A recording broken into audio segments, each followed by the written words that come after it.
matin de la semaine depuis 3 ans, Bonjour Pascaline. Kim se prépare pour son travail dans la cantine scolaire de sa commune. Alors ils ont quoi comme entrée ce matin? Sa tâche, préparer et servir le déjeuner pour une 50aine d'enfants. On dit bonjour les enfants. Voilà. Un travail physique qui n'effraie pas cette quinquagénaire de 56 ans car Kim a de l'expérience. Avant ce petit boulot, elle a travaillé une bonne partie de sa carrière dans l'événementiel jusqu'à un burn-out il y a quelques années. Je me sens utile, ah oui, parfaitement. Mais c'était le but de prendre ce petit boulot qui représente 2h15 par jour. Se sentir utile, reconnu, une priorité au-delà de l'aspect financier. Aujourd'hui, ce travail à la cantine lui rapporte 380 € par mois qui viennent en complément d'une pension d'invalidité. Qui pourrait prendre un 2h15 par jour? C'est pas un jeune ou quelqu'un qui est entre guillemets en plein milieu de sa vie professionnelle qui peut accepter de ne faire que ça. Donc ça va forcément être pour des retraités qui ont besoin encore de travailler ou pour des seniors qui n'ont plus l'âme de conduire un 35 heures voire plus. Comme Kim, de plus en plus de seniors se tournent vers ces petits boulots. Valérie a créé un site de mise en relation entre travailleurs en fin de carrière et employeurs. Et une fois qu'on a inscrit, on peut aller déposer des annonces pour proposer ces services.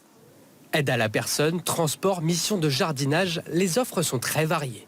Chaque année, 13 000 nouveaux candidats seniors s'inscrivent sur le site. Et ces profils intéressent particulièrement les entreprises. Ça peut être aussi des petits boulots dans des entreprises, parce que ce sont des entreprises qui n'ont pas besoin de recruter des personnes à temps complet, elles n'ont pas la matière à donner, mais par contre elles sont intéressées pour recruter des seniors à temps partiel. D'autres seniors vont encore plus loin dans le temps partiel, comme Christelle. C'est elle qui décide de son propre emploi du temps. Elle est cliente mystère. Nous l'avons suivie discrètement dans sa mission. Merci. Le principe, tester la qualité d'un service à la demande d'un employeur, comme ici dans ce restaurant. Je dois noter les temps d'attente, la tenue du serveur, tout ce qu'il me propose, les suggestions, les formules de politesse. Chaque mois, Christelle réalise une 50aine de missions différentes pour une rémunération en espèces ou en nature autour de 1 000 €.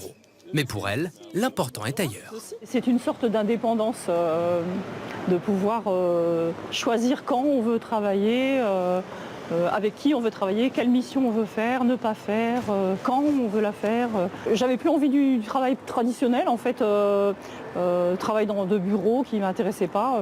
J'étais secrétaire, ça ne m'intéressait plus.